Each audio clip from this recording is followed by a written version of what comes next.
When you're excited about a project, when you feel alive and energized, then time is a much different experience than when you're bored. So you can create your relationship to time, right?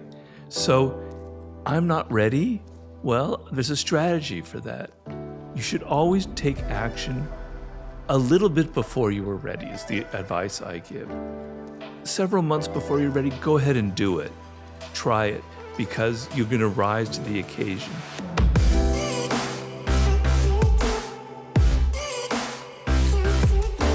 Hey everyone, welcome back to On Purpose, the #1 health podcast in the world. Thanks to each and every single one of you who come back every week to listen, learn, and grow. Now, you know that the podcast is just an excuse for me to reach out to amazing people, incredible minds, and the people that I want to sit down with the most and pick their brain. And today's guest is someone that I've wanted to do that with for a long, long time. I remember reading his books years ago. We've been in touch for quite some time to try and get this scheduled. And today I'm so grateful because he's made the effort to be here physically present with us in the studio. He's none other than Robert Greene, the author of some of my favorite books. We have The Laws of Human Nature. His new book that's out right now called The Daily Laws. I highly recommend that you go and grab your copy.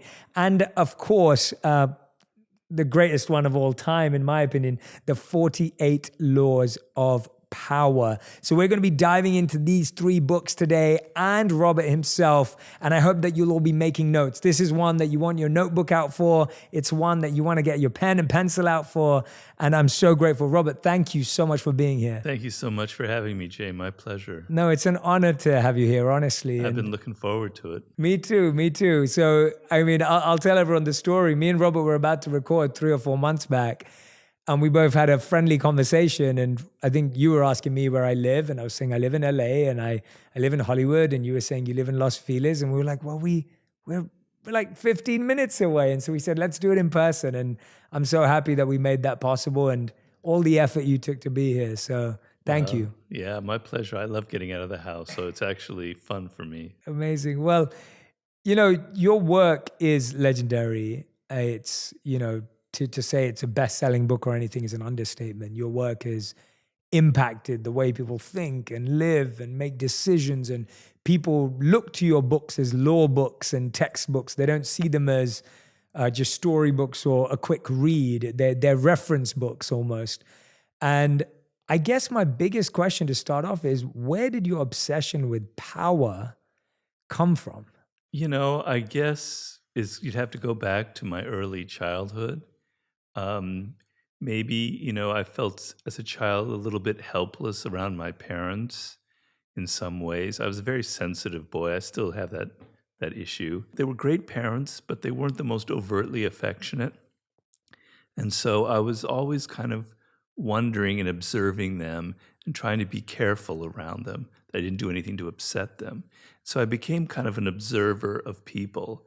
And my main thing was, as sort of a protective device, to not be hurt and to be able to have a degree of control over the people around me. So I didn't feel like I was, you know, going to get yelled at or something like that.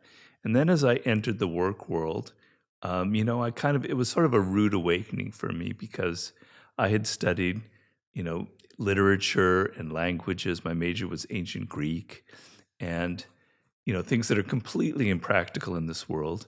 And then I enter the work world with all of my dreams, my illusions, my fancies, and it's like slapped in the face. This is not what I expected.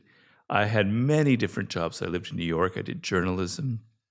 Then I lived in Europe. I traveled around because I couldn't really find out what I wanted to do. I worked in a hotel in Paris. I taught English in Barcelona. I did construction work in Greece, on an island in Greece. I worked in a television company in London. You name it, I did it. And I had all kinds of bosses. I saw all kinds of power games and manipulations going on. And so taking that knowledge from my childhood of observing people, seeing how they operate, seeing what's really going on behind their minds, because people wear masks. They don't tell you what they're thinking. They don't want to admit that they want power, that they want to control you or manipulate you in some way. And so I was always kind of a decipherer of people and what their real thoughts were. And to me, figuring people out is a form of power. And then I worked in Hollywood, which is kind of the ultimate power environment, because nobody in Hollywood wants to admit that their goal is power. They want to make it, we're about art, we're about creativity, liberal causes, blah, blah, blah. But really, they wanted power. It was the most power-hungry environment I had ever witnessed. I observed a kind of a double-faced quality going on. On the one hand, they would present this front to their employees, to everyone else, but really they were practicing all of these games, these kind of power games going on. And so that's what sort of inspired my first book, The 48 Laws of Power, because my sympathies are more on the side of the underdog.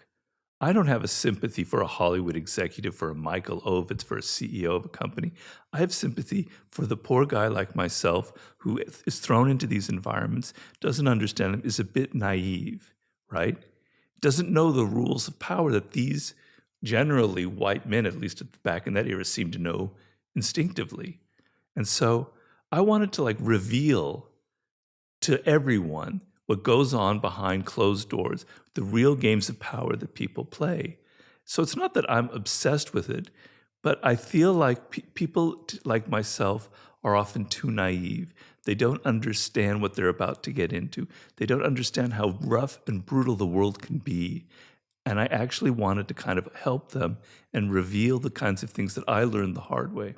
I love that learning journey, because so much of what we seek are the gifts and gaps from our parents, whether they give us a gift and we chase that gift, or they have a gap in their parenting and we try and fill that gap. And it's amazing how everything seems to really, really stem from that.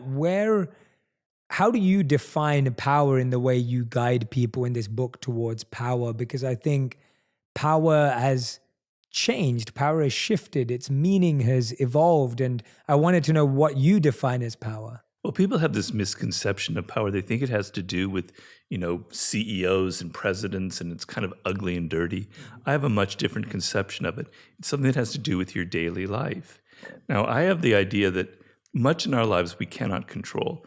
You can throw a number out, 95%. You can't control disease. You can't control the people that you meet. It's by chance that you met your wife and you fell in love and you ended up marrying her.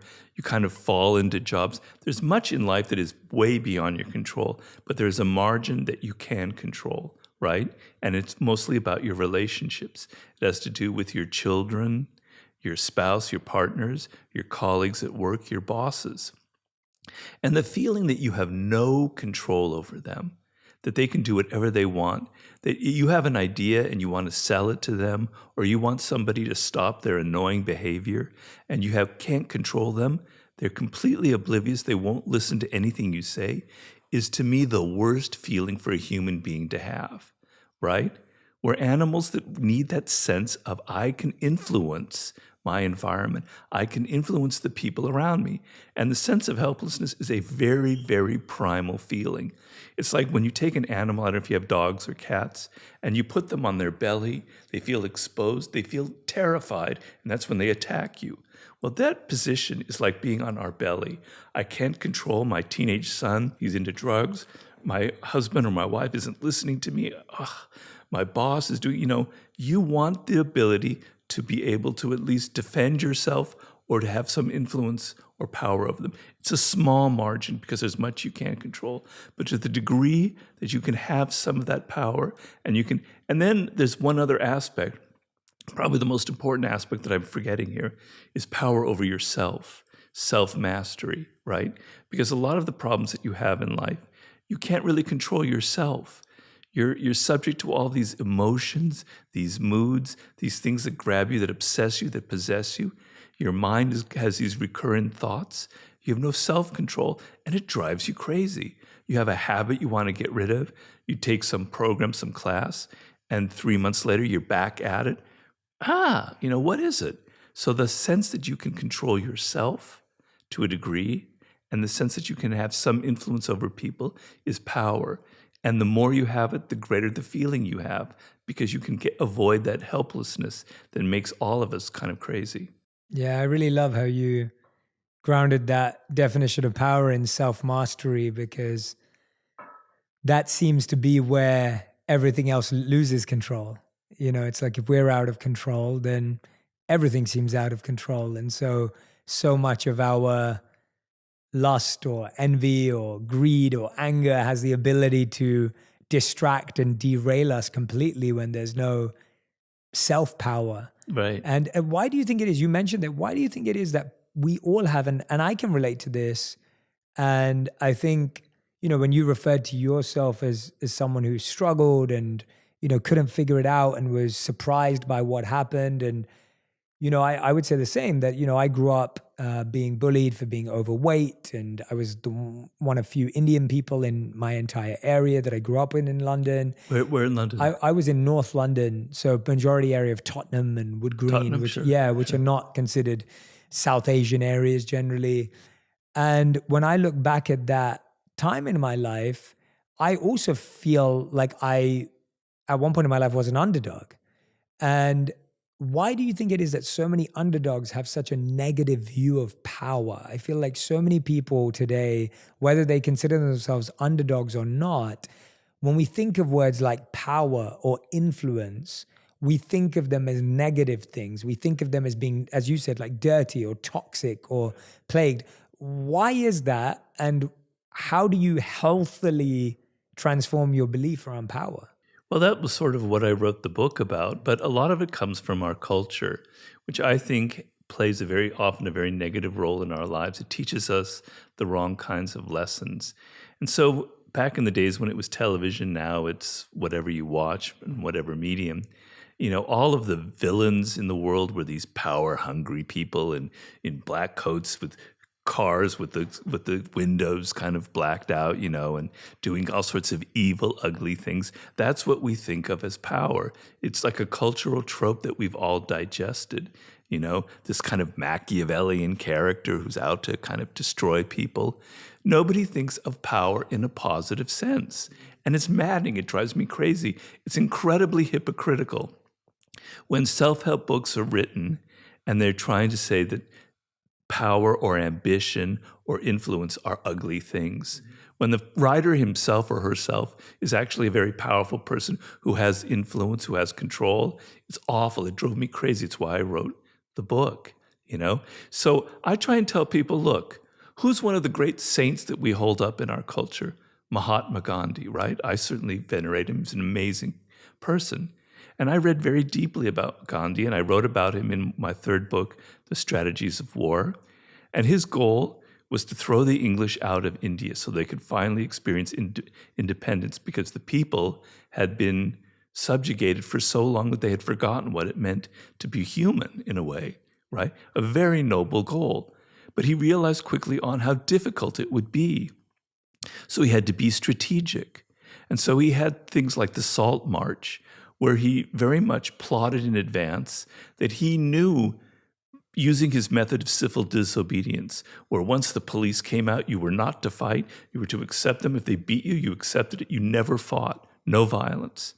But he knew that back in the day before television, that the media, the newspapers would cover their English bobbies or whomever they were, beating these people up. And it would play horribly in England because people in England thought that they were very liberal and open-minded, that they weren't these horrifying imperialists. He was strategic. He knew that he had to get maximum publicity for very ugly confrontations. Years later, Martin Luther King, another icon who also practiced civil disobedience, utilized the same tactics in his campaigns in Selma and Montgomery. At one point, it was very controversial. He had children of the ages 13, 14 involved in this march, and that they would get beaten up. People were in his group castigated for this. How could you be like that? He knew that would play on television now to the white audiences around America. They'd be horrified. If you want power in this world, if you are fighting for a cause, if you want some kind of justice, you have to be strategic. You have to think like that. You have to think in terms of power. People just don't give themselves up. If we have the Me Too movement now, men are not just going to give up all of their control in a place like Hollywood. You have to hit them. You have to be strong. You have to be forceful. It's a power game. And I can't stand people who are naive, who think that just being themselves, just being virtuous is going to get what they want in life. If you're going to fight for something, you have to be able to meet the enemy on their terms of power. So that's sort of how I like to explain to him. There's nothing unhealthy about Gandhi or MLK as far as I know. Yeah, no, thank you so much for sharing that perspective. I definitely feel very aligned with that. I've often said to people when people have asked me, like, Jay, how have you created what you've created, or how are you building your work and businesses? And I've always said that to me, sincerity and strategy have to go together. Sure. That data and intuition have to go together. Like you can't have one or the other.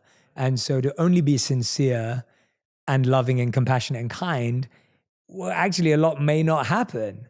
And to only be strategic and influential and Definitely. powerful, you may end up Lose your soul. Lose your soul. Exactly. Well, beautifully said. Like you lose your soul. But when you have two together, and it is a fine balance, and you're always juggling both, and you don't get the perfect amount. You're always in percentages and proportions. But the idea that you can't ignore this side. There's a beautiful quote you reminded me of from Martin Luther King, where he said, "Those who love peace need to learn to organize themselves as well as those who love war." Right. And I think that's beautiful. Yeah, and I think that's what we're saying, and that's what I saw when I first started to share the messages I'd learned from living as a monk and the Vedas and that tradition. For me, it was, if I'm not strategic about this, or if I'm not focused or organized about this, Right. then I might as well give up now. Yeah. Because it's not going to spread itself. No. And so I'm really happy to hear your perspective on that. How do the laws become things that you use versus getting lost in what we just said of losing your soul in power now driving you? Because I almost feel like when you start using the laws, you end up feeling a sense of power, and then that power can consume you often. It can become toxic. Some people start that way. They start with an agenda and they utilize the powers wrongly. But what to speak of someone who starts off in a more noble cause, but then now the laws are using them versus them using the laws? Well, you have to understand there's an offensive and a defensive side to the laws, okay? And I always tell people who have these kind of compunctions about crush your enemy, totally, I don't want to do that. Well, neither do I, okay? So if you're reading a law and it kind of triggers this, I can't do that, then it's not something you should do anyway. It's not gonna fit your way of doing it. You have a certain style, a certain belief system, certain values. I'm not telling you to go outside your values, but look at that law, which is probably the ugliest in the whole book, crush your enemy totally, and understand that in the business world, that law prevails 95% of the time. When a company like Google or any tech company has an enemy, their goal is to get rid of them completely, to buy them out so they have no competitors, right? Look at Amazon, but even smaller businesses dealing with rivals. It's a dynamic in the business world. So you need to be aware of it and not be naive. You don't have to practice it, but you need to be aware of it. Other laws are just simply trying to show you we're animals that kind of base our opinions a lot on what we see and perceive. We don't often think too deeply. We kind of take people based on their appearances. So there's a law of power in there called always say less than necessary. Very kind of common sense law. And the idea is that if you're in a meeting with people, that man or woman who talks less generally has an aura of power, particularly a boss. They seem enigmatic, mysterious. And when they do something, say something, everybody's hanging on their words. What did that mean? What did it say? Whereas people who talk a lot give the impression that they're weak. They signal weakness. They can't control themselves. So they can't control themselves. How can they control anything in the business world, right? So we sense that in people. So be aware of that. You're probably talking too much in a lot of circumstances, and maybe you can control that. And so this is kind of a way of defending yourself in an environment where people will tend to see you as weak if you can't have any self-control, right? So if you see that a law that's ugly, that makes you skin crawl, you don't want to do it, I have no problem with that. There are a lot of laws I don't practice in there. But you need to be aware of them. You need to be aware that other people are practicing them so that you don't become their victim. Then there are other laws that, yes, you should practice, right? Like appealing to people's self-interest when you're trying to influence them, or Or despise the free lunch, where you learn to pay for things and be generous with your time and your money for people. So it depends on the law. But I hate it when people say, oh, what an evil book. Those are people who haven't read it, because half the laws, or more than half, have nothing evil about them. And the other half are about opening your eyes. I never say you have to practice this. I'm just making you aware of reality of what goes on in the world. Is it possible to, and I agree with you fully. I think if you read the book, you can't see it as an evil book or a controlling or manipulative book at all. And you can tell clearly it's not your intention. It's not who you are. And that's what I want to ask you. How much of a role does intention play in some of this work? Because I wonder if you thought about that when you were writing it. Do you think about it now in terms of how your intention fits in with a law, or your reason why you're doing it, the cause behind the law that you're using? Does that impact or affect the quality of the effectiveness of the law? Does it make a law work better? Does it have any power? Does intention have any power? You mean if your intention is for something good or for something evil? Correct. Well, it depends. Unfortunately, in the world today, and I've had this experience, and we read about it in the news, a lot of people who have a dark side, whom we might consider rather immoral in their behavior, get pretty damn far, right? Yeah. And they use these laws, and they don't pay any consequences. So there's no kind of ultimate justice in this world, although there might be in a religious sense. I don't deny that at all. But in a secular world, there's no consequences to pay for it. So people, if they have a law, if they do crush your enemy totally, and that's their goal, they might end up being even better at it than somebody who doesn't really want to go there, but then kind of tries it half-heartedly, right? So I'm not here to say that justice and goodness always prevails, but the people who have those kind of intentions, the true sharks in the world, they don't need my book, right? They know it. It's in their DNA. They grew up at the age of 5 or 6, 7. It's already been implanted in them. And I write about that in my last book, The Laws of Human Nature. You can see that in certain people at a very early age. The great therapist, psychoanalyst Melanie Klein identified the greedy baby at the age of 6 months. Wow. That was already sucking so hard on the mother's breast. And she saw that this type of baby turned into the type that was actually very aggressive in life. So it's inbred very early on. People like that have patterns of behavior they cannot control. But those people with those kind of intentions who are very manipulative, I believe very firmly ultimately they hit a wall.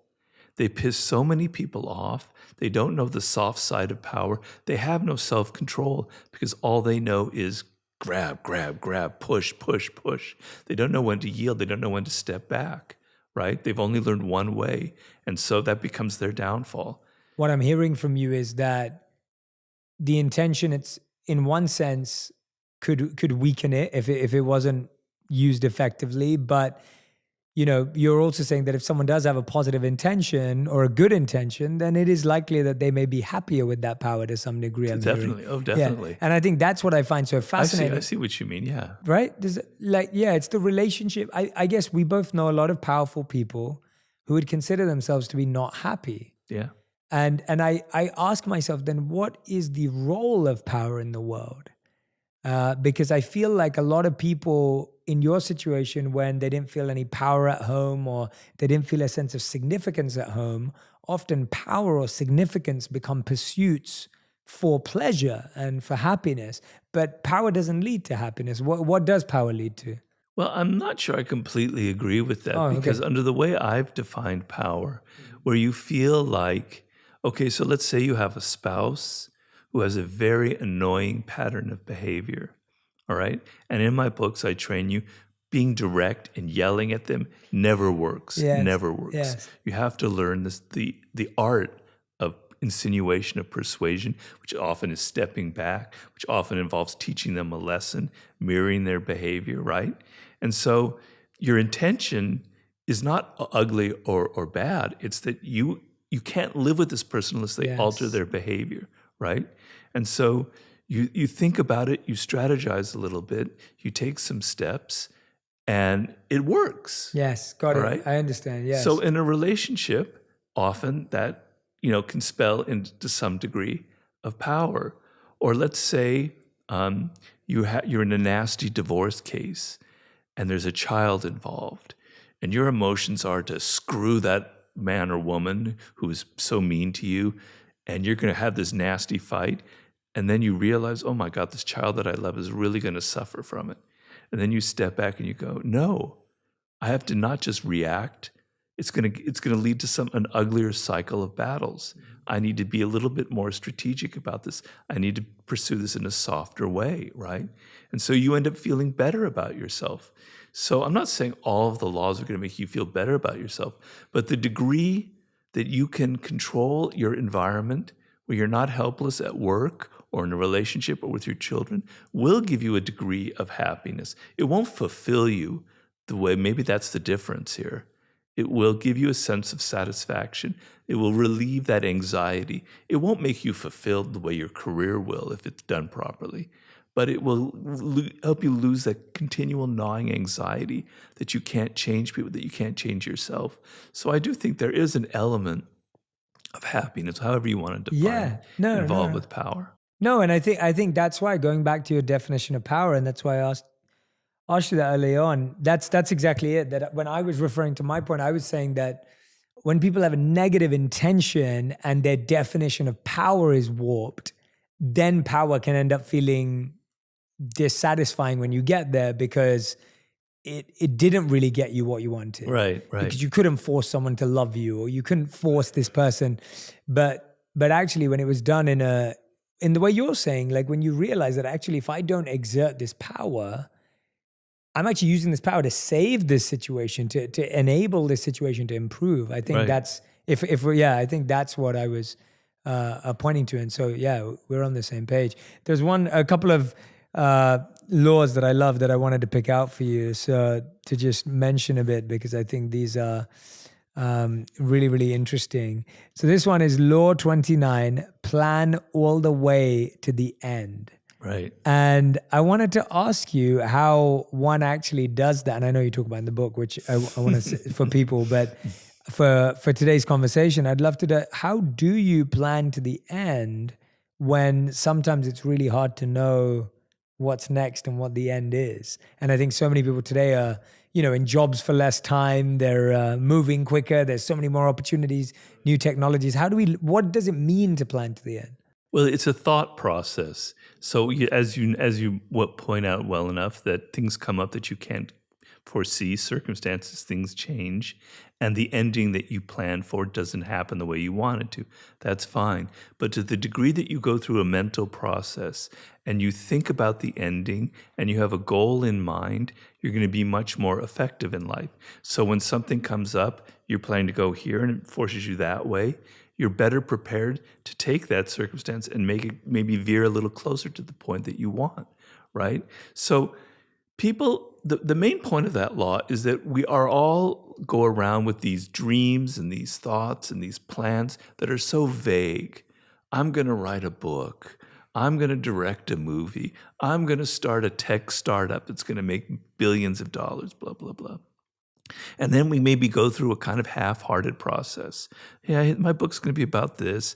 Yeah, my business will be like that, right? And then you don't really plan deeply enough. You don't think, because your plans are infected with wishes, right? Yes. And to me, the kind of the model of that is the invasion of Iraq by all of these extremely prudent, strategic men like Dick Cheney, et cetera. They thought that we would be greeted as liberators with people with flowers in their hand. And then lo and behold, whoa, this nasty, nasty war in which hundreds of thousands of people are killed ensued. They didn't realize that their plans were infected with their dreams, with what I call the rosy scenario. So when you're going to go sell this movie that you want to, you're imagining that people already love it. You've already convinced yourself, but you don't realize that people are cold, they're indifferent. So if you plan to the end, you think about the goal, you think about the other people, you think about steps A, B, C, D, E to get there, you're more concrete. And then when things come up, as Mike Tyson said, Everyone has a plan until you get hit in the face, right? Okay, you get hit in the face. Yeah, all right, I got to change my plan a little bit. Yes. You're able to adapt. But if you're not thinking clearly about the end, you're in deep, deep doo-doo. Yes. That book will never get written, or if you do start it, no one's going to be interested in it, etc. You have to plan more deeply. And the closer you can visualize the ending and be realistic, the greater your chances of success. That's sort of the meaning behind it. Yeah, no, that makes complete sense. And I think we've almost lost that ability today. I mean, I rarely hear that. And that's why I wanted to pick that one, because I feel like today, and I guess I could see you nodding for anyone who's not watching the podcast right now. I'm seeing Ro. It's the idea. We've lost that today. There's so much of like, oh, well, just try this for a second and try this for a moment and give this a go. And it's almost like when you don't, you're so right. Not only do you not get it done, I feel like the hurdles seem much bigger. Yeah. Because you just didn't comprehend them. Right. But today when people would argue, and that's what I'm intrigued, I would love to hear your opinion. A lot of people would say, but Robert, if I comprehend them, then I just get disenthused or I feel limited and I just feel like it's overwhelming. Discouraged, that's the word I was looking for. Yes, discouraged. I feel so discouraged and overwhelmed and it's too much for me. So how do you think about the end but avoid that feeling? Well, I guess you can't avoid that feeling, but you work through it. Well, I mean, do you want just the dream? Do you just want the vision of the great thing you're going to achieve, or do you want the reality, right? And so, if you're going to, let's say you want to write a book. I know that's very lazy of me because that's what I do. Well, I'm writing my second book right now, so this will be very helpful for me. All right. It's a pretty enormous thing usually. I mean, if you're somewhat ambitious, right? Yeah. It's going to involve a lot of work and thinking and planning, right? But if you overdo the thinking, if you think about it, every little thing is planned ahead of time, then the process kind of loses its joy and its excitement. It seems overplanned, right?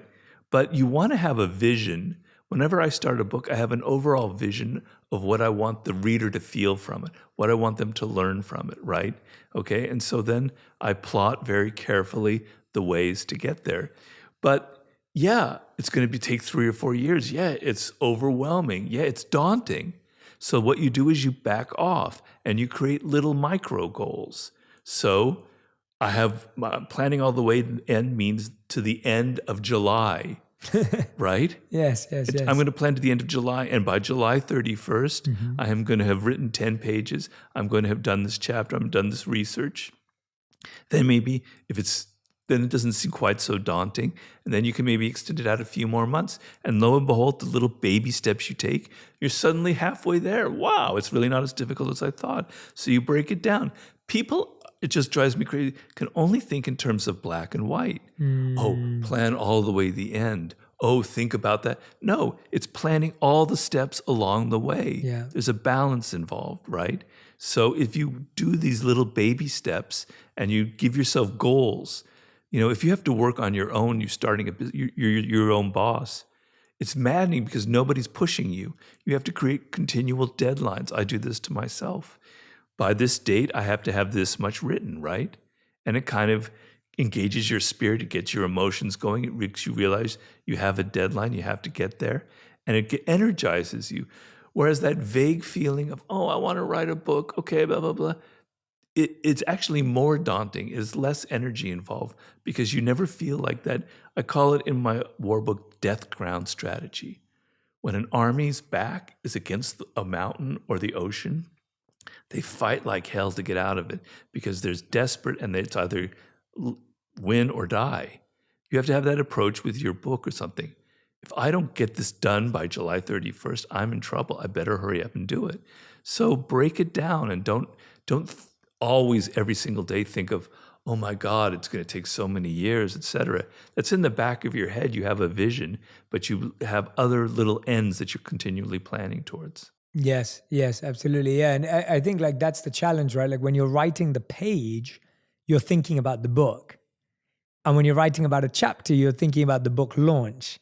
And it's like you're thinking about something way bigger than what you actually have to do right now, but it's what you do right now that's going to get that bigger thing. And I think if all you did was wake up and say, I just have to write a page today, which is that micro step you're speaking of, then I don't think I have to write a book. Writing a book is daunting and overwhelming, but writing a page or writing a paragraph, if that's where you're at, like wherever you're at, a line, like if that's the case, that baby step is what you want to wake up and fixate on. I think it's the same with anything, whether you're launching a podcast, again, I'm being lazy, whether you're launching like you said, launching a company, whether you're starting a new brand or whatever it may be. The problem is we're thinking like, I need to do this.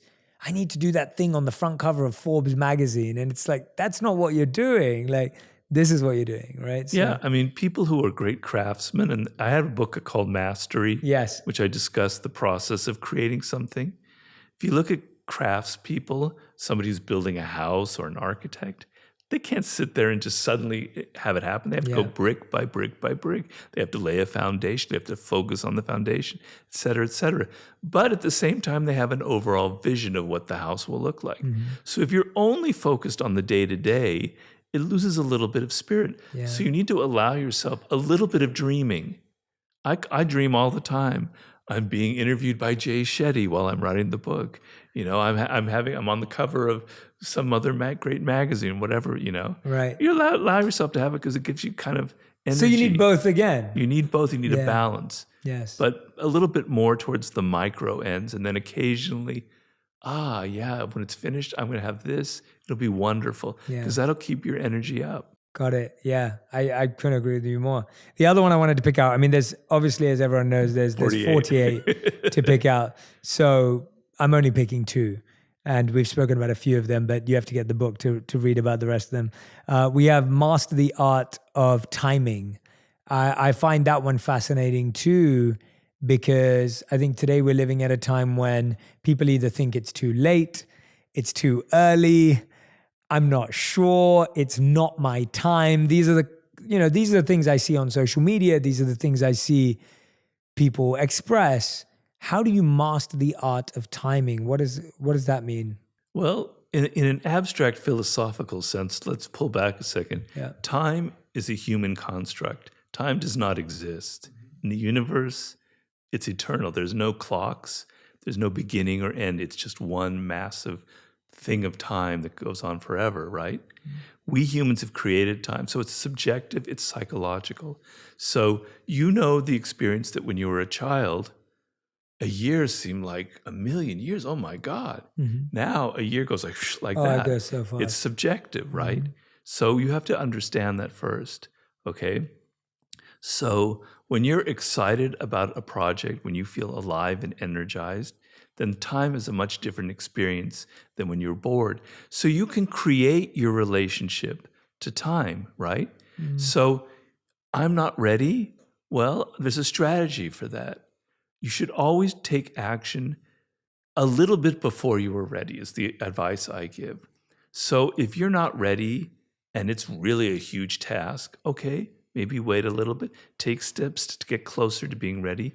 But several months before you're ready, go ahead and do it. Try it, because you're going to rise to the occasion. If you feel like you're almost ready and then you start, you go, but I better work harder because I know that I can do this. Whereas if you think, I can never do it, you'll just give up. You don't want to give up, right? So I have in the book many examples of people who forced time. I call it forcing time. So I talk about Julius Caesar and the famous crossing the Rubicon, right? He had an army of only like 5,000 and facing Pompey, his arch enemy, who had an army of hundreds of thousands. And to cross the river means he's starting a war. And everyone's saying, it's insane, don't do it, you'll never make it. And he goes, the die is cast, and he crossed the Rubicon. The war was on. And he knew that doing that, he would have to think every moment, give it all of his intense thinking, and he'd have to reach the conclusion. And he ended up pulling off one of the greatest military victories in history. Look at Barack Obama, a senator who'd only been in office for one term. It's 2007 or so, and he decides to run for president. Everyone thinks you're insane. You're not ready for it. No one's going to believe you. You don't have enough weight behind you. He goes, doing this step will force me to work harder to gain that energy. Yes, if he was a state representative, it wouldn't have been time to force it and try and make it happen. But he'd already had enough preparation, just enough, that he knew if he took that step, something would happen. The energy, the excitement, people would catch it. It would be infectious and it would work. And look what it did for him. So you can be over ready. You should always take action just a little bit before you think that you're ready for it, right? So, and then the other thing is to realize that with time is that you want to feel like you're in control of the time that you have. Yes. Right? So I call it alive time versus dead time. Dead time is where you work for other people. You have no control over it. Your time is not your own. It's their time. They possess you. You're almost literally their slave, right? And alive time is that your own. You're your master of it. You control it. So when you work for yourself, which I think is the best position in the world to be in, although it's not for everybody, you kind of control your own time. Every moment is alive. It's precious, right? So for me, I practice this in my meditation, in my daily life, particularly since I almost lost my life a couple of years ago, is every moment is so valuable to me. That time, I could be dead tomorrow. And you have to think that way.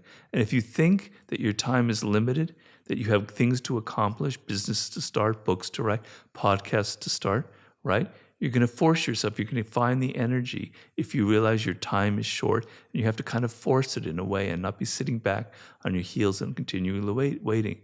So I tell people, if you have a dream, maybe stop waiting so much. Maybe throw yourself across that river and go and take the action. And if you fail, you will have learned 80,000 times more than you would have learned in business school. You start that tech startup, it fails. Don't worry about your reputation. You learn the incredible things in it. So don't be afraid of failure and be willing to always kind of force the time. That's sort of one of the art of it. Yeah, no, that's really well articulated and explained. What changed you mentioned there, what changed for you between knowing time was limited and then experiencing it and actually feeling with it? Like, because I think there's very few people who have that experience, because for some people it literally ends up being the end from a physical standpoint. But to almost have, what does that feel like? Because I think you're someone who already knew that. Yeah. You knew that. You lived like that. You wrote this book. Like, you already lived like time is limited. I have to write books. You write phenomenal books and lots of them. Yeah, what changed? What changed in that, knowing that theoretically? Are you talking about my stroke? Yes. Sorry. Well, I'll end up... I wasn't trying to be cryptic. So you see the shirt that I'm wearing? Yeah. Do you see a kind of a weird little jagged line I across see it. Okay, well, this is the shirt that I was wearing when I had my stroke. Oh, wow. Right?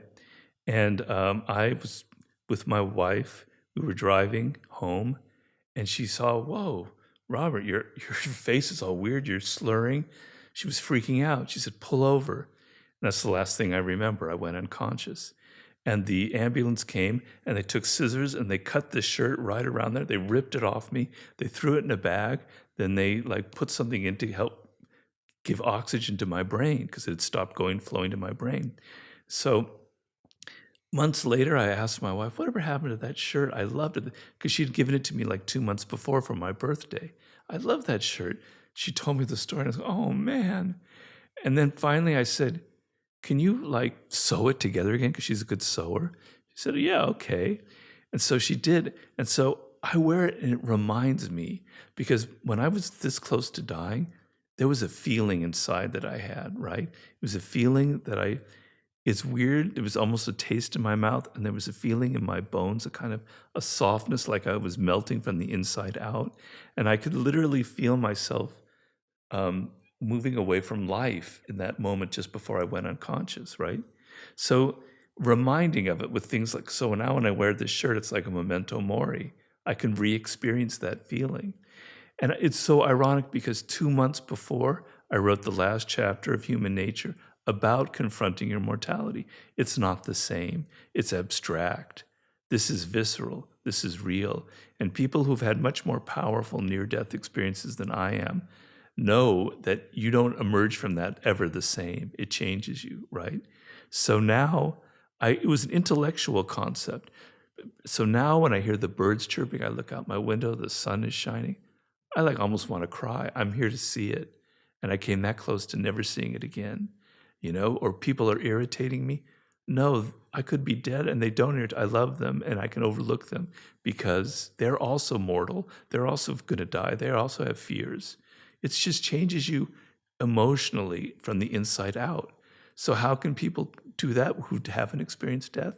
It's not easy, but you have to make the leap from an intellectual abstract concept to something visceral and emotional, right?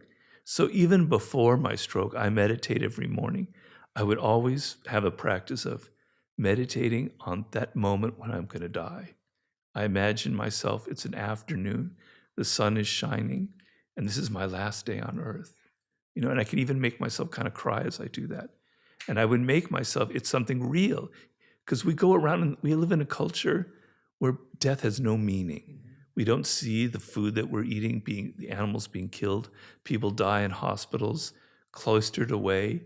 Whereas our ancestors, they saw it on the street. They saw the animals being killed. It had a presence. You live in this abstract world where nothing is real, where your mortality is just like something you don't even process. Get over that. Jump over that and make that leap. Make it something emotional and visceral. It's not gloomy, it's not morbid, it's liberating. Because when you think about your death and it becomes real, you realize, I don't have this much time. I better work harder. I better appreciate the people in my life. I better love them more. I better appreciate every moment that I'm alive. And it just opens you up in so many ways. So it's one thing to have it in intellectual exercise. It's another thing to make it more visceral, and that's what I'm kind of advocating. Well, that's what I love. That's a beautiful transition into, your new book that's out called The Daily Laws, because that's a daily habit, right? Like that's the only, to make that law feel real, you need to practice it daily, especially if you've not had a near-death experience. And I know that I've practiced that death meditation often in my life when I don't do it every day. I do it more when I'm making a big decision. It really helps me make big decisions. I remember when I was working in the corporate world, but really wanted to be doing what I do today, and sitting there and asking myself, like, how will I feel about this on my deathbed? That's very interesting. I never thought that's very, I was like, if I stay in the corporate world, how will I feel about this when I'm 80 or 90 or 100, whatever it is? That's a brilliant strategy. Yeah. And then how will I feel about this if I tried and failed? And how will I feel about it if I tried and it works? Yeah, I love and that. every part of me was just like, you have to try this. Like, even if it fails, you'll be so upset at yourself for being 90 and about to die and you didn't try. And so I love that. And that's why I love the fact that you've taken out the daily laws. What have been some of your daily life changes since that moment? You told us about that beautiful meditation. Have there been other things? Obviously, looking at the birds with the sun. What else has changed daily for you, I wonder? Well, a bit of humility. Wow. So, first of all, I look at people now who are old or who have a disability, and I understand them on a much deeper level. I have much greater empathy for people, not just with a disability, but people who've lost their job, who are poor, who have no control over their lives. I have greater empathy for them because in the months afterwards, I had no control over my body. I couldn't walk. I still walk in a very kind of wonky way, right? I was dependent on other people. I was dependent on my wife. I was dependent on health caregivers, on therapists, etc. And that feeling of dependence is not something I like, because I like somebody who really values independence. So I had to deal with myself. I had to get over my kind of radical individualism, my radical sense of being totally independent, because I was dependent on other people. And I really could empathize with others who have that feeling of dependency. It's not a good feeling. You have to learn to accept it in some way, and it's not easy. And so I learned that there were some negative qualities that I had to confront, like my impatience. Yeah, whenever I had a problem or a health issue, I would push past it, man. Okay, I broke my leg. Well, I'm going to do therapy, so in 2 months I'm going to be out, and I did it, right? It doesn't work for this. You can't push past my brain was damaged. I can't push past it. I have to accept it. And that's not easy for someone who's used to just pushing past things like that. So I had to deal with qualities that aren't really, to me, very good. Like, I think patience is a good thing. I think it's a virtue, and I think it's positive. And being able to accept certain things you can't control. So I had to learn certain things about myself. I had to learn that some of the ideas I had were intellectual, where I do have empathy for people, but it wasn't as visceral as it is now, you know? And then on a day-to-day basis, I've had to like control my impatience. And my wife can attest, I often lose it. So I'm no saint, and I don't pretend to be. There'll be days where I'm like, God damn it, I can't pick up my toothbrush. It's driving me crazy. Other days, it's like, come on, you can do, it's okay. Calm yourself down. Things are okay, right? Everything's going to be all right. So I've had to deal with my own issues on a very visceral, real level, and deal with them in a way I've never had to do before. So it's an ongoing process. Yeah, that's such a special answer. Thank you for sharing that. Like, to get into your head with what it feels like, and humility is such a incredible quality, and the hardest to learn and the most painful to go through. And I remember when we were talking about sickness and health, and I as young monks, one of our duties or roles would be to take elderly monks to the hospital when they had to get checked. And it was part of that routine to make you see that, because we were like 21 years old and thought we were superhuman because we were like, sleep, who needs to sleep? Like eat food, who needs food? Like, Right. and you thought so highly of yourself, only to realize that you were just lucky because of your age. It was just the age of the body that you were winning on. It wasn't anything else. It wasn't that you were more self-mastered or disciplined. And being humbled in that way was such a, to witness what you're saying. Like, all of these things have been hidden in society. They're invisible. Yeah, And when pain becomes invisible, we become worse at dealing with it. exactly. That's so We true. become immune to it. We never see it. So how do we know how to deal with it? And so I'm grateful that you're sharing so authentically your pain and what you're going through, because it'd be very easy for you to say, "Oh yeah, I'm just living all my messages," and No, I'm this, not. all of us fail to live our own, like, as in, it's not fail, it's just hard. Like, Yeah. I think about it. So with the daily laws, you've got 366 meditations. You said you meditate daily. What's been your daily meditation practice, and does it change? Has it stayed the same? Oh, I have a very boring daily meditation practice. I want to hear it. I do Zen Buddhism. Yes. Okay, I've been doing it now for 11 years, every single morning. I can remember the day I started. And it's basically you sit on it's called Zazen. You sit on these pillows and you're trying to empty your mind, right? And, you have a process. You learn things from masters. I've gone to a Zen center here in Los Angeles. I read a lot of books, but it's a completely non-intellectual process, right? You can't think your way to enlightenment. It will never happen. And that's the problem I have and everybody has. Oh, this is what I need to do, blah, blah, blah, blah, blah. You can't do it. It's like this paradox. They describe it in Zen as this red hot ball that you've swallowed and you can't get rid of it. You can't throw it up. It's there. It's stuck inside of you. The paradox is thinking won't get you there. So how do I get there? So I'm not going to reveal the whole thing, but I have things called a koan, which is like it's like a little parable, and it's a very famous koan in Buddhism. It says, this one monk asks the Zen master, "Does a dog have Buddha nature?" And the monk and the master replies, "Ma." And ma in Japanese means nothing or no, but it really means nothing. That's like, whoa, it's nothing. In other words, you can't answer the question. Yes and no have no meaning, right? Because in Buddhism, there is no discrimination. The discriminating mind is the ultimate form of samsara. So you need to get rid of that and meditate on ma. So for 5 years now, I've been meditating on ma, only ma. What does it mean? And you have no idea the richness that will flow from one little syllable like that, and meditating it on every day. So my meditation is not exciting. It's not variety. It's the same thing every day, right? And there are steps involved in it. It's a physical, emotional process less than an intellectual one.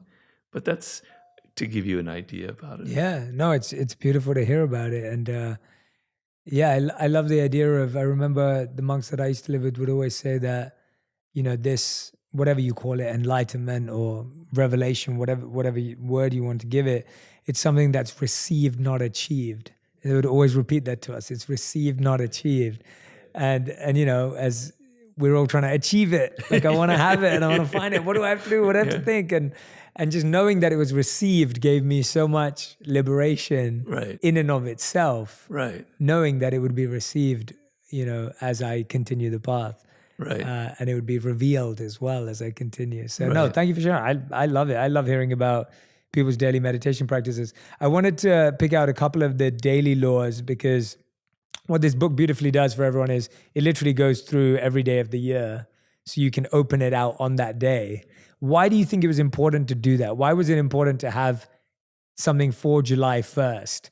Or, why was it important to have August 20th or whatever it may be? Well, we talked about a little bit earlier about having micro goals. So we all have ambitions. We all have dreams and goals and desires that we want. And our culture fills us with these kind of vague hopes and dreams. I'm going to be this, I'm going to be that. But really what gets you to where you want are habits, are daily habits.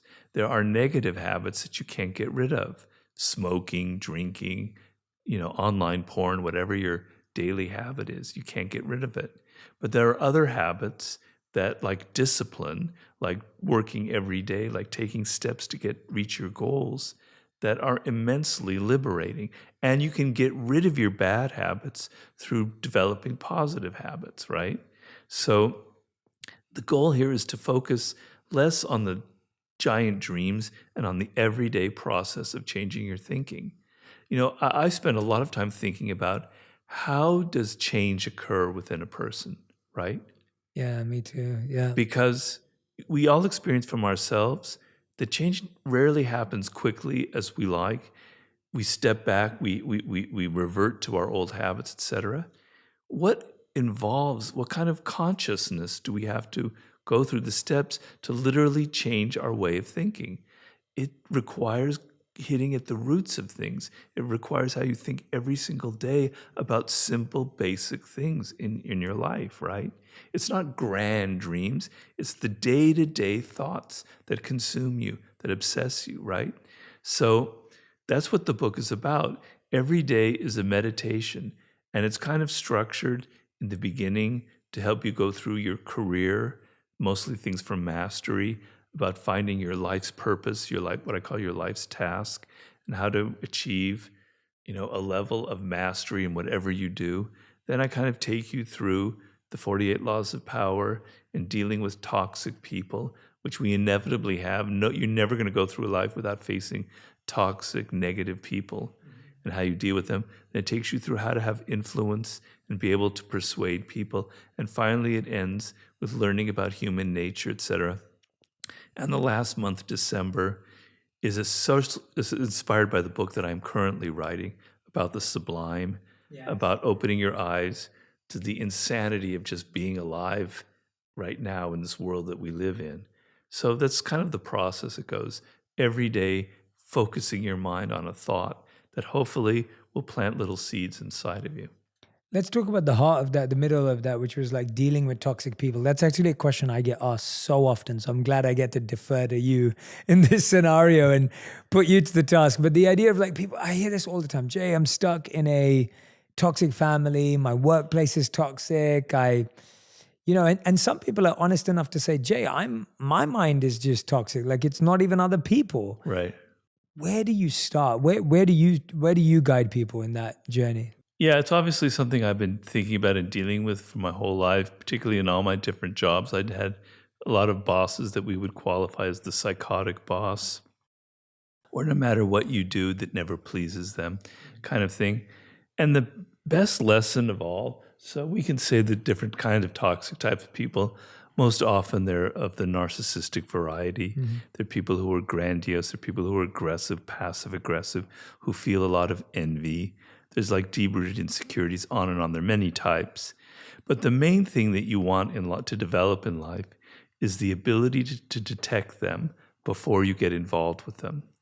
Because the way toxic people have learned, they've learned strategies since they were 6 or 7 years old of how to get power. And they embroil you in dramas. They get into your emotions, right? They entangle themselves in your life. They don't come at you saying, I'm toxic, I'm a narcissist, get away from me. They know how to appear charming. They know how to be interested in you. They know how to be moderately pleasing, etc. They can even be charismatic. You get involved with them, and then it starts to come out, and it's too late because you're emotionally entangled with them. They've got their roots inside of you, and you're sucked into their dramas, and it's really hard to get out, particularly in an intimate relationship. That's the worst of all. The best thing you want to develop in life is the radar to detect them before you get involved with them. And it requires a change in how you perceive people. So it doesn't mean, I don't want people to become paranoid thinking everybody out there that I'm dealing with could be toxic, because it's only like 5% of the population or whatever is truly like that. But you want to be able to see the signs beforehand, right? Yeah. And you don't want to judge people based on their words, based on their charming personality, based on their glittering resume. You want to be able to judge their character, what's deep, deep inside of them, right? The things that are not so visible at first glance, right? So you have to train how you think about people. You have to observe their patterns in life before you met them. If this person you're about to get involved in a relationship tells you, all of my wives and girlfriends in the past, they were just such blah, blah, blah, blah, blah, and then you hear that they only lasted a year or so, and it was always their fault, your antenna should go up. Something is wrong here. This person isn't revealing the truth. There's probably coming from something within. In my 48 Laws of Power, I talk about infection, where there are people who have an infecting power on you. They're surrounded by all kinds of drama. They continually present themselves as the victim of other people, whereas in fact, they're the ones that constantly draw this drama to them because that's how they survive. And you're going to find yourself involved with them, and it's going to be horrible to get out of the relationship. You're going to feel guilty. So develop the power to recognize them before you get involved. And I have in the Laws of Human Nature tons of advice about that, paying attention to people's nonverbal cues. To a narcissist tends to have a very animated face, but a kind of a deadness in their eyes. They're kind of listening to you, but you can hear that they're actually thinking about themselves, or they're not really connecting to you through the eyes. The face is alive, but the eyes are dead, right? There are signs, nonverbal cues that will show you that you're dealing with someone who's not, I hate the words like sociopathic, psychopathic, but who is, generally very self-directed, right? The other thing I have to say is, it's easy to judge and say, oh, the narcissist, the toxic people, but we all have these qualities. Yes. We all have narcissistic qualities. We all can be passive aggressive, right? So some of it you can recognize in yourself, and there are the ways to get out of it. But the main thing is to not get involved with these people. If you're involved, let's say you have a spouse or whatever, the best power you can get is the ability to withdraw your emotions from the moment. And God knows that is not easy. It's a day-to-day thing. It's a daily process where you have to tell yourself these little kind of scripts that you tell yourself. It's not me. It has nothing to do with me. It's not personal. They have issues from early childhood that have given them these toxic patterns in life. They're trying to make me feel guilty, but it's nothing to do with me. It's not personal. Over and over and over and over again, every single time. So you have the ability to detach yourself emotionally from them on a daily basis. If you're in a job and you have a toxic colleague or a toxic boss, if you can get away from them, if you can quit your job, if you can move to another part of the office, do it, because it's worth it. It's not worth collecting $10,000 extra a year with this boss, because it's going to damage you emotionally. It's going to take you years to recover. 3 years with a toxic boss, you may never recover. So if you can, quit the job. No no job is worth that kind of abuse. It's going to hurt you. It's going to damage you, right? And the same in a relationship as well. If you can't get out, you have to develop a habit of detachment and not taking things personally. And oddly enough, when people sense that in you, like a toxic person senses that they can't push your buttons, it has a powerful effect on them. I'm not saying it's going to cure them, but they thrive on the ability to push your buttons. To see you getting upset and angry just makes them so excited in a perverted way. The fact that you're not taking it personally, that you're calm, that you're centered, that you're thinking to yourself, it's not personal, it's going to have a powerful effect on them. It may not end the dynamic, but it will have more of an effect that you want than constantly falling for their ploys and their games and getting emotionally sucked into their dramas. Yeah, it's almost like you see the magic trick, right? Like you're seeing like the puppet strings. Yeah. And you go, oh, I'm gonna cut these strings off now. Like, and that's like you're saying, it doesn't necessarily solve it, but that person's well aware now that that's not going to work on you. Right. And you're so right that reactivity we have with people, that it's like they want that drama. They seek that drama because that's what gives them their sense of significance. And so you're right that it may not stop that, but it definitely makes them think. And it definitely makes them check themselves and question. They're used to getting away with things. They're used to people not seeing through them. And just repeat to yourself, toxic people do not announce themselves. They do not wear little horns on their head saying, I'm devilish or whatever. They disguise it. So a person who is overly charming on that first encounter, who's so nice, who's listening to you, who wants to help you and please you, that's not natural, because we've all developed the habit of being slightly wary of strangers. And I've learned through my consulting work and my own experience that person who's trying too hard on the first encounter, they're generally hiding something. They're generally conceding intentions that they don't want to give out, right? Their method of throwing dust in your eyes is to appear the opposite of what they are. And you're going to fall for that. So when people try too hard with one quality or reveal too much of a single quality, they're often concealing the opposite. So be aware of that as well. Yeah, and that's what you're saying. Like, it's so hard to know whether someone is got an agenda or someone who's just truly nice. Like it becomes hard to suggest. I remember when there was someone I was building a relationship with, and I said to them, I was like, I've just really got along with them, and they talk about this all the time now. And I said something like, I think we'd be really good friends.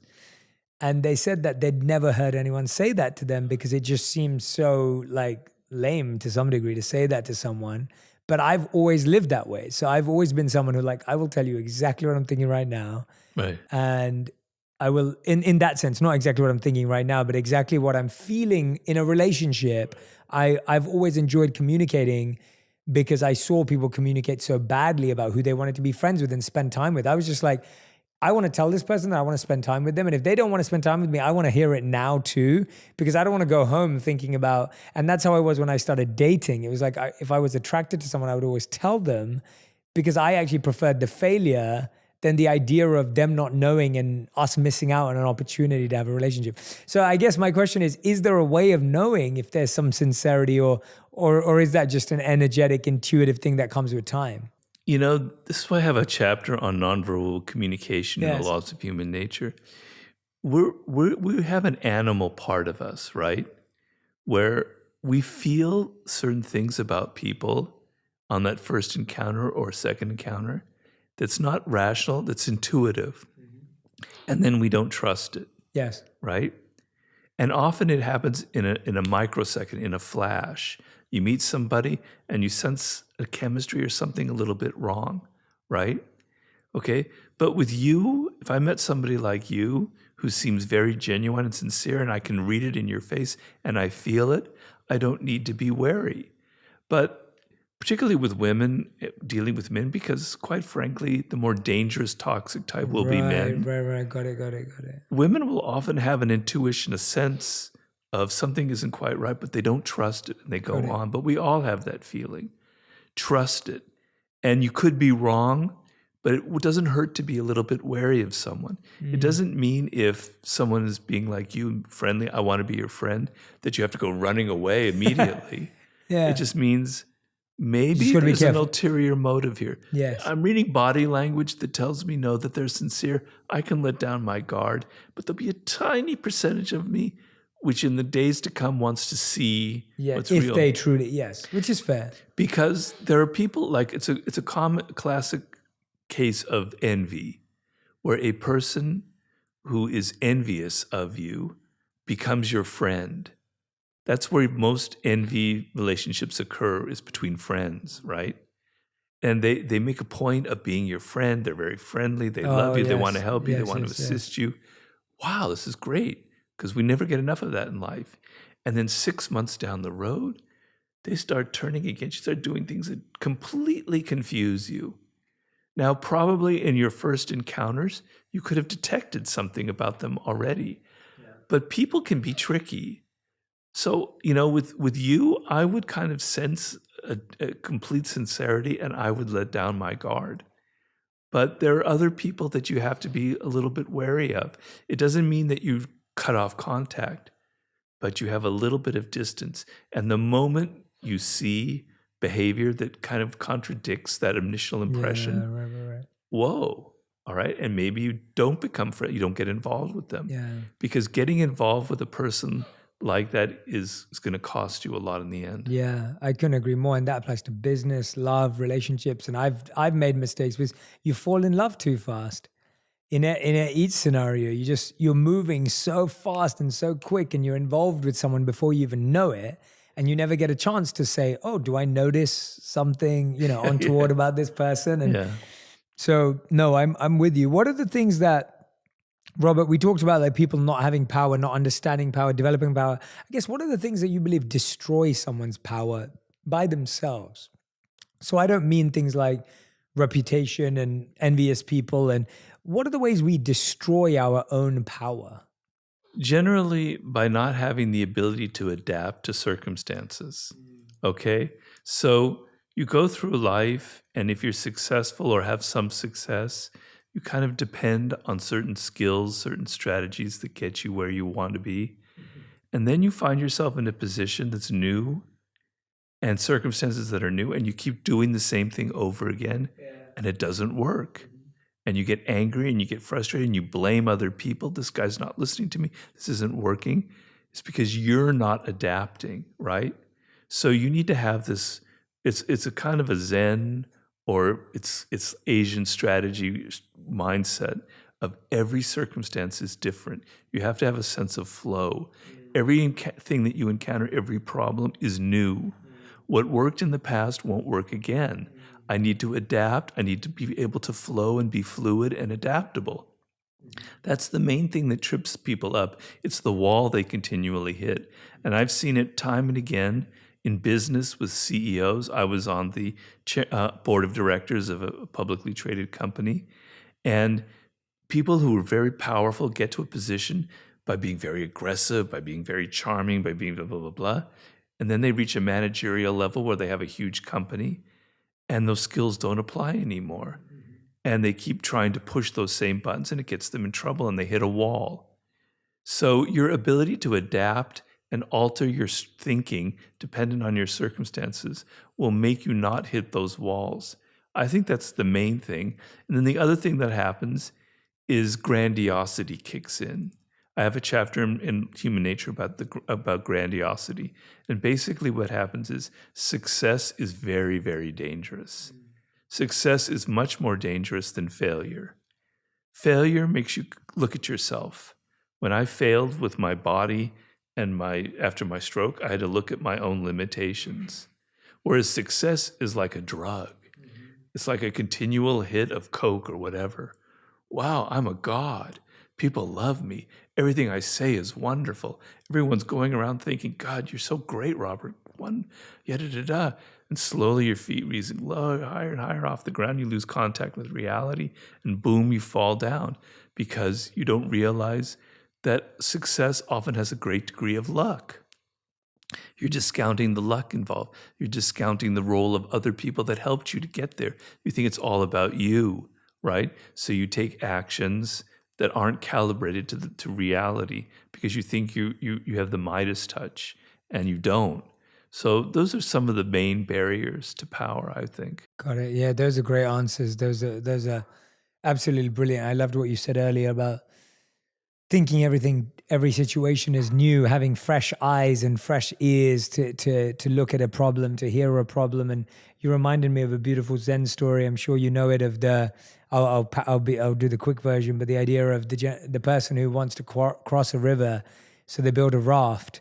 The raft helps them cross the river. Now they carry the raft wherever they go, and now they come up to a wooded forest, and they're trying to get through, and the raft won't let them get through, and they realize they have to let go of the raft if they want to go through the forest. Yeah, I never thought of that. So yeah, that's great. Yeah, the idea really that you perfect. get so attached to this raft saved my life. I have to keep it on me forever, right? And the idea, yeah, and you know, I can relate to so much of that in my life. Like, you know, I often feel that I allow myself to go through a renewal and almost, and I don't like the word rebranding because it seems so external. It's almost like, what is the word for an internal rebrand? But it's like the idea of I allow myself to just be like, who do I want to be at this stage in my life? And what do I truly want to dedicate my life to and this time in my life to? And I feel like I'm at that stage right now in my life. And because I've far superseded things that I thought I would have done. And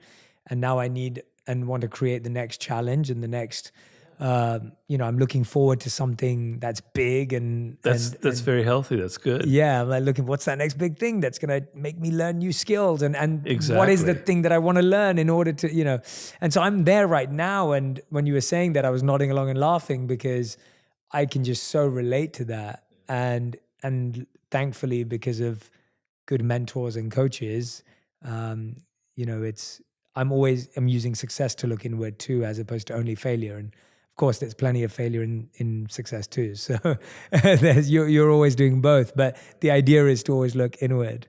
And so yeah, I'm actually just sharing that with you because I could relate to it so strongly. Well, you know, the temptation I had after the success of my first book, The 48 Laws, was to kind of keep repeating it. To do a 48 Laws of Power #2, which is what a lot of writers end up doing because they're worried about taking on something different. They've kind of created their audience. They better just sort of keep to it. With success, you become conservative. I better just do what's working, right? And then, but times change. There's a zeitgeist. There's a spirit of the times. People have moved on, but you haven't. And your 48 Laws of Power #2 won't work. You know, so you need to change. And I do that with every book that I write. Each book has to be different, has to reflect the spirit of the times, has to be a challenge. I have to learn new skills. I have to go outside of my comfort zone. So I think that's sort of a similar thing. Yeah, definitely. And I think I saw that because I looked, again, what we were talking about earlier, when you study the people you admire in any field or the companies or whatever it may be, you see that constant renewal. And initially, it's very uncomfortable for the audience as well. It's uncomfortable for the community because they're not used to changing and they're not used to seeing people grow in that way.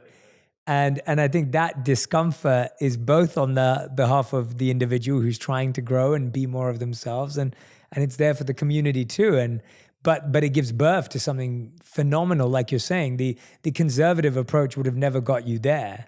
And so I love that idea. And yeah, it's been a fun time for me trying to figure, like I'm almost enjoying feeling like I'm at the beginning of my journey again. Wow. And there's some joy in that. Because, that's really great. Yeah, there's some sacredness and specialness of like, oh, I forgot how this felt, you know? You have to write a book on that. That's your book. That's your next book. I'm writing my next one already, so this one may have to be later down the line. Because I'd read that book tomorrow. That's a great idea. Wow. Well, yeah, we'll have to share notes and collaborate on that because I was saying offline. I want to share this with me and Robert were talking about this offline, but I want to share it with you. Is the idea of, you know, I'm really enjoying this conversation with Robert because we're almost toggling between the binary and finding the gray. And Robert's fantastic at getting, and that's what I enjoyed talking to you about so much. You're so fantastic at getting into these subtle nuances. Because we, all of us try and be like, should we do this or should we do this? Like, is this the answer? Is this the answer? What's the number one thing? And it's, all of that stuff just sounds good, but it doesn't mean anything. And I feel like today we've really, dove into some of those in-betweens and nuances. So, Yeah, that's a great so way I of wanted putting to it, share. yeah. Thank you for doing that, because you've been guiding us that way. Robert, I wanted to ask you, is there anything that you feel you haven't shared, or something that's on your mind or intuitively in your heart that you're like, Jay, I have to share this on your podcast, or anything right now that's calling you? Well, the book that I'm working on, The Law of the Sublime, which is taking a long time, is probably going to be 3 years away or so, maybe more.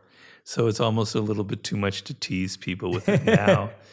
But it's something it's very important to me, because back in 2005, 2006, I had meant to write a book on the sublime. It's a concept that fascinates me. And I got derailed by other projects. I did a book with 50 Cent. I did Mastery, Human Nature. And then I had my stroke. And the last chapter of the Human Nature is about the sublime, about confronting mortality. And so I go, this is the time to write this book, because it means so much to me. And it's been brewing in me for 16 years. So there's something very, personal about it. And the idea is, I think a problem that a lot of people face today is that their minds are locked.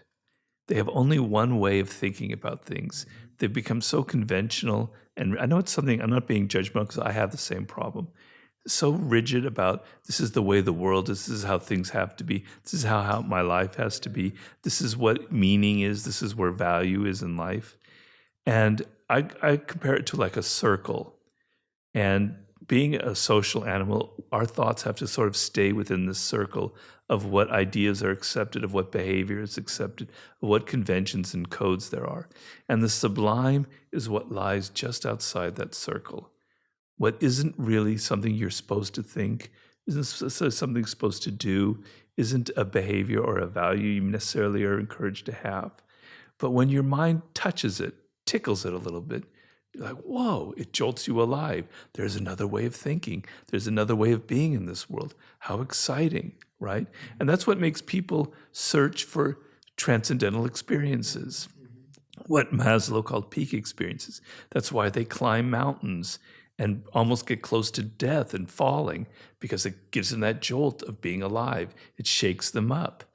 And so the ultimate thing outside that circle is death itself. It's the ultimate unknown, right? And the word sublime means up to the threshold of a door. Wow. And that door is the door to death itself. And so when you peek at it and you look at it, that's the ultimate in a sublime thought, right? Okay, so that's kind of the model. But I have these different categories, and I want to make you, the reader, aware that you take so much for granted. And I don't want this to be in a Pollyannish way, because the sublime has an element of terror and darkness and fear involved, because death is the paradigm here. But you don't realize in your day-to-day life, I've just written these first 2 chapters, and they're in the daily laws, so you'll see about them. I've given you some excerpts from the new book. But it's insane that you live in a world the way it is right now. If you study the history of the cosmos and how unlikely it is that the Earth ended up being the way it is, and how rare it is that there may not be life on other planets, if there is, the rarity of the life that we know of, the animals, the evolution, the technology that we have. And then if you look at the course of evolution and how improbable it is that humans ever evolved, even existed, if an asteroid hadn't hit the planet 60-some million years ago, dinosaurs would still be around, on and on and on, multiplied by the 70,000 generations of Homo sapiens that preceded you. So let's say your parents had never met, you would not be here, Jay. You'd be combined in something else. Okay, and think of the narrow possibility that your parents hadn't met. Multiply that by 70,000 other generations, trailing all the way to the first Homo sapiens. It's astronomical. The odds that you exist, that you're breathing, that you're looking at a world with plants and animals, etc., is staggering. Yeah. and you never think about it. So I'm trying to make you think about things that you never think about in this book, and I want you to completely alter and make that going beyond the circle sort of more of a daily occurrence for you. So that's what's on my mind a lot right now. Yeah, I love that. Well, I look forward to that. I purposely didn't dive into it too much because I know That's all right. we need to wait for it, and I hope we get to have another conversation when that comes out. But no, we look forward to that, and I can agree with you more. The inconceivable is such a beautiful meditation in and of itself, to meditate on the inconceivable nature of where we are and what's possible and what's around us. And it needs to be part of our daily life for that entrance into the splendor and how sublime it can be. So yeah, I love that. And we look forward to that. Robert, we end every On Purpose interview with the final 5. These are the fast 5 rapid fire rounds. So answers have to be 1 word to 1 sentence maximum. I may go off on a tangent, but let's see. So Robert Greene, these are your final 5. The first question is, what is the best advice you've ever received? I remember years ago, my brother-in-law said something about learning to watch the grass grow. Basically, the idea of things only happen over time. Yeah. And I was 21 at the time, and I wasn't listening.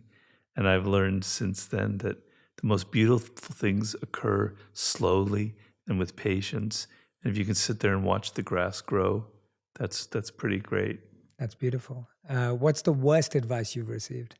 You need to capitalize on the 48 laws of power and make a lot of money, which I ignored.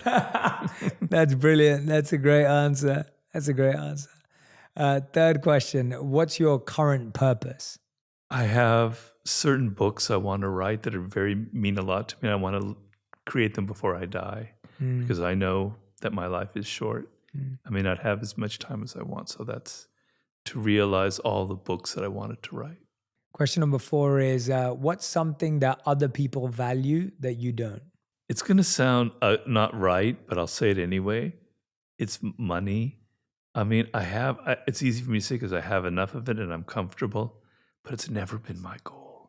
It's never ruled my life. Really? Doing what I want to do, all that money means to me is freedom to do what I want to do. Yeah. I never focus on what I can do to increase my bank account. Yeah. So I don't really value it, and it drives my mother crazy, for instance.